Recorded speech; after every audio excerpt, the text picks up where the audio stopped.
तो जो भी स्टूडेंट इस वीडियो को देख रहे हैं, आपसे रिक्वेस्ट है कि आप इस चैनल को सब्सक्राइब कीजिए और ज़्यादा से ज़्यादा शेयर कीजिए, है ना, अगर कंटेंट अच्छा लगता होगा तो। आज हम लोग जो है वो मुग़ल साम्राज्य को देखने वाले हैं। बहुत बार आप लोग इसको पढ़े हैं और बहुत बार याद भी किए हुए हैं। तो चलिए स्टार्ट करते हैं। मेरा पहला प्रश्न है, मुग़ल वंश का संस्थापक? अगर मैं आपसे पूछूं कि बाबर कौन सा मुसलमान था तो क्या बोलिएगा? सुन्नी मुसलमान था। कौन सा मुसलमान था? सुन्नी। ठीक है। बाबर जब मुग़ल वंश की स्थापना किया तो स्थापना के समय में ही वह एक और भी पद ग्रहण किया था। उसका नाम क्या है?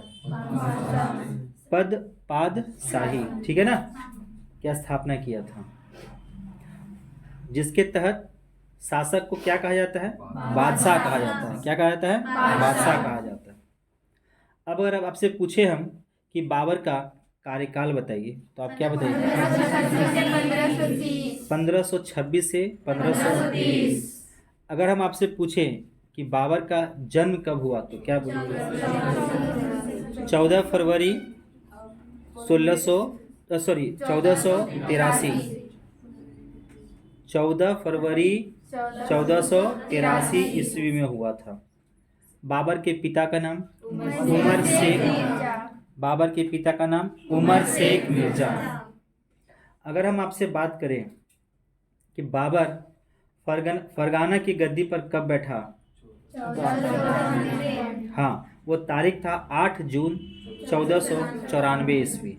8 जून 1494 ईस्वी। उसके बाद बाबर ने बादशाह की उपाधि कब धारण की? 1507 ईस्वी में। 7 में बाबर ने बादशाह की उपाधि धारण की थी। क्लियर है? अब अगर हम बात करें आपसे कि बाबर के कितने पुत्र थे तो क्या बोलिएगा? बाबर के कितने पुत्र थे? 5। कौन कौन? हुमायूं, कामरान, बोलिए, अस्करी और जिंदाल।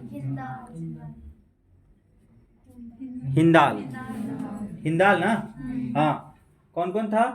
हुमायूं, कामरान, अस्करी और हिंदाल। अगर कोई आपसे कभी पूछे कि बताइए बाबर भारत पे कुल कितनी बार हमला किया तो आप उत्तर देंगे कितना? 5। क्या उत्तर देंगे? 5। ठीक है। बाबर का सबसे पहला अभियान जो हुआ था भारत के खिलाफ, ध्यान से सुनिएगा, बाबर का सबसे पहला अभियान जो हुआ था भारत के खिलाफ वो 1519 ईस्वी में हुआ था। कब हुआ था? 1519 ईस्वी में हुआ था। और वह किसके विरुद्ध हुआ था? वो हुआ था यूसुफ जाई जाति के। ठीक है, हम आपको स्टोरी सुना देते हैं, आप लोग ध्यान से सुनिए। यूसुफ जाई जाति के विरुद्ध हुआ था 1519 में। और जब यह अभियान किया था ना बाबर, तो ये कहा जाता है कि बाबर जो है इस अभियान में बाजौर और भेरा को अपने अधिकार में ले लिया था बाबर ने। ठीक है। अब अगर हम आपसे कहा जाए कि ये तो जनाब भारत में प्रवेश कर गए, अब यहाँ पे बाबर पहली बार जो है एक युद्ध लड़ा जिसका नाम था पानीपत का प्रथम युद्ध। और इस पानीप्रथम में पहली बार इसने तुगलमा युद्ध नीति एवं तोप खाने का प्रयोग किया था। किसका? तोप खाने का। तो दो चीज का, पहला तुगलमा युद्ध नीति और दूसरा तोप खाने का प्रयोग किया था। और बाबर का ना दो खतरनाक निशानेबाज था जिसका नाम था ये आपका उस्ताद अली और मुस्तफा। ठीक है, ये दो बाबर के बहुत ही प्रसिद्ध निशानेबाज थे। कौन कौन? उस्ताद अली और मुस्तफा, ये दो। अब ये लोग पानीपत का युद्ध लड़ता है जो होता है 21 अप्रैल 1526 को। और यह होता है इब्राहिम लोदी और बाबर के साथ। ठीक है, और यहाँ पे बाबर विजयी होता है। तो प्रश्न निकलता है कि पानीपत का प्रथम युद्ध किसके बीच हुआ? तो क्या बोलिएगा? इब्राहिम लोदी और बाबर के बीच। जीता कौन? बाबर। पानीपत का पहला युद्ध हुआ कब?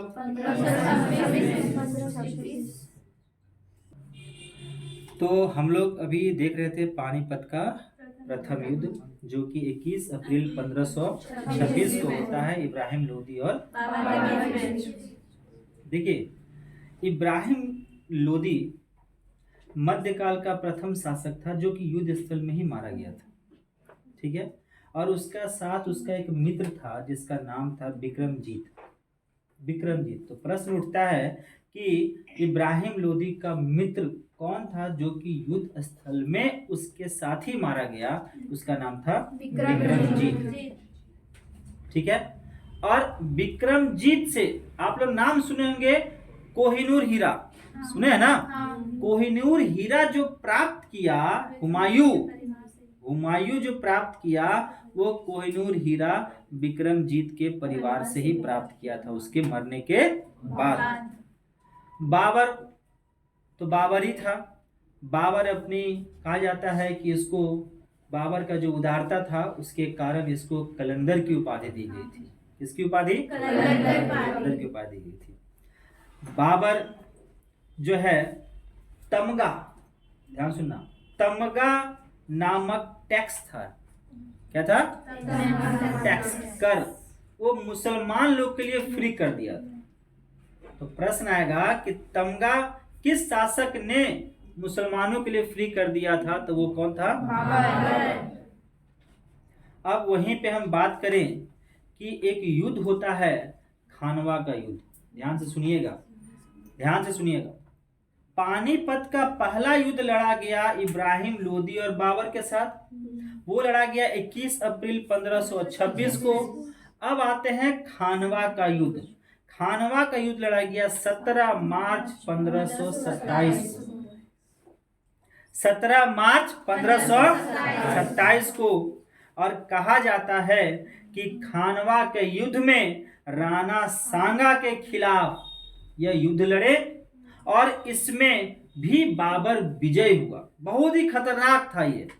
राणा सांगा को भी ये हरा दिया और हराने के बाद वह विजय प्राप्त किया खानवा का युद्ध में। और वहीं से बाबर जो है एक नारा देता है जो अभी भी बहुत प्रचलित है। वो नारा है जिहाद का नारा। किसका? जिहाद का नारा। और इसी युद्ध के बाद, ये जो आप खानवा का युद्ध देख रहे हैं ना, राणा सांगा और बाबर के साथ, इसी युद्ध के बाद जो है बाबर को गाजी की उपाधि दी गई थी। किसका उपाधि? गाजी की उपाधि।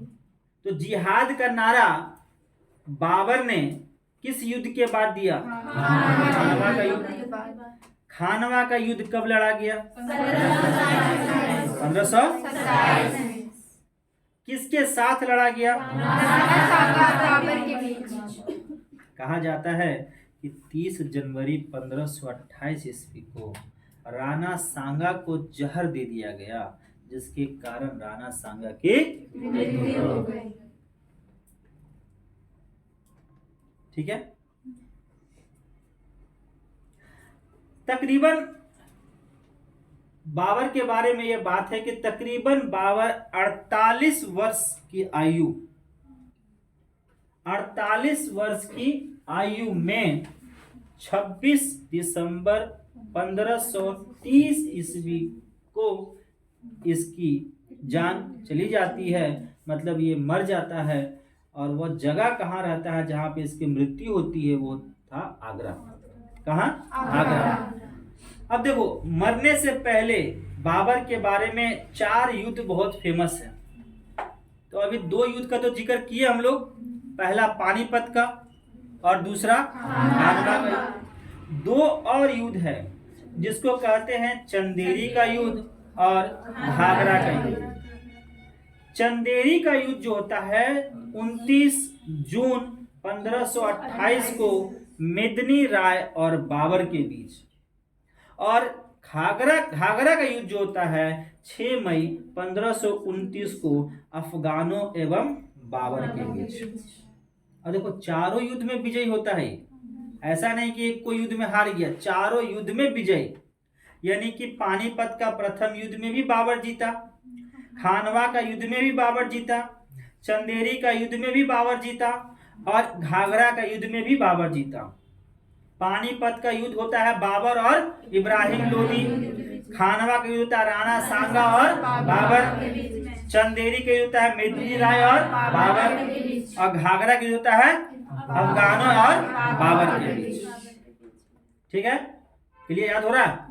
अब अगर आपसे पूछे पानीपत का प्रथम युद्ध तो 21 अप्रैल 1526, खानवा का युद्ध 17 मार्च 1527, चंदेरी का युद्ध 29 जून 1528, और घाघरा का युद्ध 6 मई 1529। मतलब 1526 से शुरू होता है और 1529 तक 4 युद्ध लड़ता है हर एक साल। 26 में लड़ा, 27 में लड़ा, 28 में लड़ा और 29 में लड़ा। अब कोई पूछेगा मरेगा कब, तो 1530 में मरा कब, 1530 में। कहानी स्वाहा इसका, और समझ रहे, बाबर दुनिया से चला गया। कहा जाता है कि बाबर की जब मृत्यु होती है ना आगरा में, तो इसको दफनाया गया था आगरा के आराम बाग में। आराम बाग में दफनाया गया इसको, बाबर को। उसके बाद इसको ले गया कहां, काबुल। कहां, काबुल, और काबुल में जाके इसको दफनाया गया। बाबर का जो मातृभाषा था, बाबर का जो मातृभाषा था वह तुर्की था। क्या था, तुर्की था। लेकिन बाबर के बारे में एक बात फेमस है कि वह अरबी और फारसी का भी अच्छा जानकार था। तुर्की बोलता था लेकिन अरबी और फारसी भी वह अच्छी तरह से जानता था। क्लियर है? बाबर तो मर गया, लेकिन कहा जाता है कि बाबर का एक आत्मकथा है और वो कथा का नाम है बाबरनामा। अब कहा जाएगा कि आपसे प्रश्न पूछेगा कि बाबरनामा किस भाषा में लिखा गया, तो क्या बोलिएगा, तुर्की में लिखा गया। किसमें, तुर्की में लिखा गया बाबरनामा। लेकिन यह प्रश्न निकल के आएगा कि इसको फारसी में अनुवाद किसने किया, तो आपका आंसर होगा अब्दुल रहीम खाने खाना। खाना से याद रखना, खाना, ठीक है ना। बाबरनामा किस में लिखा गया, किस में लिखा गया, और इसको फारसी में अनुवाद किसने किया, अब्दुल रहीम खाने खाना। बाबर कितना युद्ध लड़ा, 4, 5, 5वां तो मर गया, 5वां मरा नहीं, युद्ध में नहीं मरा, मर गया इसी तरह। 4 युद्ध, पहला पानीपत का, दूसरा तीसरा चौथा, साधारण है। पानीपत का पहला युद्ध 1526, खानवा का युद्ध 1527, चंदेरी के युद्ध 1528 और घाघरा के युद्ध 1529। अब 1530 में वह मर गया। बाबर का आत्मकथा किस भाषा में, किस भाषा में, और इसको फारसी में अनुवाद किसने किया, अब्दुल रहीम खाने खाना ने। अब्दुल रहीम खाने खाना। बात समझ में आ रहा है? चलिए अब अगर हम बात करें, आप लोग नाम सुने होंगे,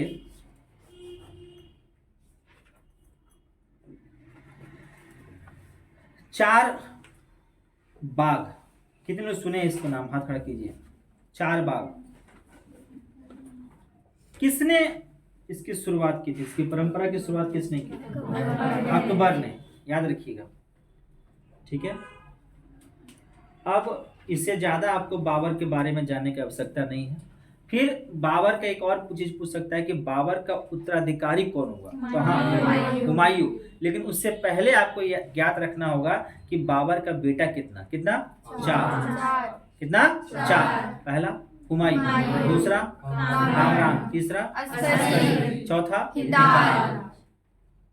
तो बाबर जब मरा ना 1530 में, तो उसका बेटा हुमायूं जो है वो गद्दी पर बैठता है। हुमायूं का कार्यकाल रहता है 1530 से लेकर 1556। कब से कब तक? 1530 से 1556। कहा जाता है कि हुमायूं का पूरा नाम अगर कोई आपसे पूछ ले तो आप कहिएगा नसरुद्दीन हुमायूं। क्या? नसरुद्दीन हुमायूं, जो कि 29 दिसंबर 1530 ईस्वी को 23 वर्ष की अवस्था में वह सिंहासन पर बैठा था। और कहां पे बैठा था? आगरा में। कहां? आगरा में बैठा था। ठीक है। और एक प्रश्न निकल के आता है कि जब गद्दी पर वो बैठा था 29 दिसंबर 1530 को गद्दी पर बैठा था, तो उससे पहले वो कहां था? तो उससे पहले वह बदखासा क्यों? वह सूबेदार था। क्या था? सूबेदार था। ठीक है। कहा जाता है कि हुमायूं अपने पिता के आदेश पर अपने राज्यों का बंटवारा कर दिया था। कामरान को काबुल और कंधार, कंधार अस्करी को, ठीक है, उसके बाद हिंदाल को अलवर और मेवाड़ बांट दिया गया था। इस तरह से अलग अलग सभी भाइयों को दे दिया गया था। और एक चचेरा भाई था जिसका नाम था सुलेमान मिर्जा, उसको बदखासा प्रदेश दे दिया गया था जहां का वो सूबेदार पहले था।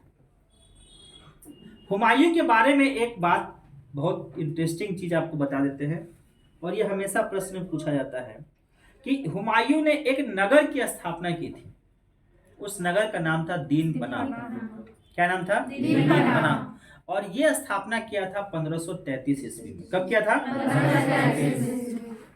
देखिए, जिस तरह बाबर का जो कार्यकाल रहता है ना युद्ध के साथ आगे बढ़ते हुए, उसी प्रकार से हुमायूं का भी कार्यकाल रहता है। वो भी बेचारा लड़ते लड़ते परेशान रहता है। तो सबसे पहला युद्ध जो होता है इसका होता है चौसा का युद्ध, और ये होता है 1539 में। कब होता है? 1539, 25 जून 1539 में। और किसके साथ होता है? तो शेर खां के साथ होता है। किसके साथ होता है? शेर खां। और याद रखिएगा, ये चौसा का युद्ध में शेर खां हुमायूं को हरा देता है। ठीक है। और जैसे ही शेर खां इसको हराता है तो वहीं से इसको शेरशाह की उपाधि दी जाती है, शेरशाह की। ठीक है। अब आते हैं हम लोग यहाँ पे एक और युद्ध लड़ता है 3940 में, 1540 में, जिसको आप बिलग्राम या फिर कन्नौज का युद्ध कहते हैं। और ये फिर लड़ा जाता है शेरशाह और हुमायूं के बीच। लेकिन इसमें भी बेचारा हुमायूं क्या होता है? और फिर शेरशाह जो है दिल्ली और आगरा की गद्दी पर बैठ जाता है। ध्यान से सुनिएगा, दिल्ली पर मुगल का जो आधिपत्य था ना, वह यही शेर खां क्या उखाड़ के फेंक दिया था। समझ रहे बात को? यानी कि यहाँ से मुगल खत्म है। अभी दिल्ली पे मुगल का शासन नहीं है, याद रखिएगा। उसके बाद बेचारा हुमायूं जो है वो चला जाता है सिंध की तरफ और 15 वर्ष तक घुमक्कड़ों की जिंदगी व्यतीत करता है। वहीं जब वो घुमक्कड़ की जिंदगी व्यतीत कर रहा था तो हुमायूं ने हिंदाल के आध्यात्मिक गुरु फारसवासी सिया मीर बाबा दोस्त उर्फ मीर अली अकबर जामी की पुत्री हमीदा बानू बेगम से 29 अगस्त 1541 को निकाह कर लेता है। 1541 को क्या किया? निकाह कर लिया। और उसी से बाद में एक महान सम्राट का जन्म होता है जिसको आप लोग अकबर के नाम से जानते हैं। तो अकबर की माता का नाम हमीदा बानू बेगम। हुमायूं का विवाह हमीदा बानू बेगम से कब हुआ? 1541 में। क्लियर है? अब कोई आपसे पूछे कि हुमायूं का हुमायूं का जो युद्ध है वह जिस हुमायूं कितना युद्ध लड़ा था, तो हुमायूं कुल 4 युद्ध लड़ा था। कितना? 4 युद्ध। ध्यान से सुनिएगा, आप सुने हैं ना कि चौसा का युद्ध 1539 में, लेकिन उससे पहले भी युद्ध लड़ा गया था, वो देवरा का युद्ध 1531 में, 1531 में। चौसा का युद्ध 1539 में, बिलग्राम का युद्ध 1540 में, और सरहिंद का युद्ध लड़ा गया था 1555 में। ये भी लड़ा गया था किसके साथ? शेरशाह के साथ। 1555 में जो युद्ध हुआ ना, उसी में यह युद्ध जीतता है और फिर पुनः दिल्ली का क्या बन जाता है? शासक बन जाता है, दिल्ली का शासक बन जाता है। लेकिन दुर्भाग्य की बात देखिए कि 1555 में यह शासक बनता है, और 1 जनवरी जिस दिन आप लोग हैप्पी न्यू ईयर मनाते हैं ना, उस समय मनाता था क्या हैप्पी न्यू ईयर? तो अभी आप लोग हैप्पी न्यू ईयर मनाते हैं, तो हैप्पी न्यू ईयर के दिन ही 1556 ईस्वी को जो नगर की स्थापना जो करवाया था ना, दीन पनाह नगर, वहां पे एक पुस्तकालय भी था। उस पुस्तकालय के सीढ़ियों से गिरा और बेचारा लुढ़कते लुढ़कते लुढ़कते लुढ़कते दुनिया से लुढ़क गया। लुढ़क गया, चला गया। बात समझ रहे हैं? अब ये तो अब बेचारा ये चला गया, इनकी मृत्यु हो जाती है। और कहा जाता है जिस तरह से बाबर का लिखा गया था ना आत्मकथा बाबरनामा, उसी तरह से हुमायूं का भी आत्मकथा लिखा गया है, उसे कहते हैं हुमायूं नामा। लेकिन इसकी रचना किसने की है? इसकी रचना की है गुलबदन बेगम ने किया है। ठीक है, चलिए अब आपको बता दें कि हुमायूं को किसी ज्योतिषी ने कह दिया था कि भैया आप 7 दिन जो है अलग अलग ड्रेस पहना कीजिए, अलग अलग कपड़ा पहना कीजिए। ठीक है, अलग अलग कपड़ा वो पहनता था, तो प्रश्न भी आ सकता है निकल के। तो ये आपका आज का टॉपिक रहा। कल हम लोग शेरशाह अकबर आगे पढ़ेंगे। ठीक है, और याद करके आइएगा, पूछेंगे आप लोगों से। तो सबसे पहले बताइए कितने लोगों को अच्छा लगा सुनने में स्टोरी? देखो इसको और डीप पढ़ने वाले हम लोग, ठीक है, और डीप पढ़ने वाले। फिलहाल तो ये आपका एग्जाम है, जिसकी वजह से हम लोग सिर्फ ओरली आपसे पूछा जा रहा है प्रश्न, लेकिन इसका कहानी और भी दमदार है। बाबर हिंदुस्तान आने से पहले कहाँ था, है ना, कहाँ कहाँ हमला किया, समझ रहे हो? ये जो घुमक्कड़ की जिंदगी बिता रहा था, उस 15 वर्षों के दरमियान में क्या क्या हुआ उसके साथ, तो डीप हम लोग जब क्लास में रहेंगे तो क्लास में हम लोग ज्यादा रही। तो ऑरली चल रहा था ना अभी पूछने के लिए आपके एग्जाम के अकॉर्डिंग। तो अगर जो भी इस वीडियो को देख रहे हैं, तो अगर आपको ये वीडियो पसंद आ रहा होगा तो प्लीज़ आप इसको चैनल को सब्सक्राइब कीजिए और ज़्यादा शेयर कीजिए। मिलते हैं कल हम लोग नेक्स्ट वीडियो में, तब तक अपना ख्याल रखिएगा। Take care, bye bye.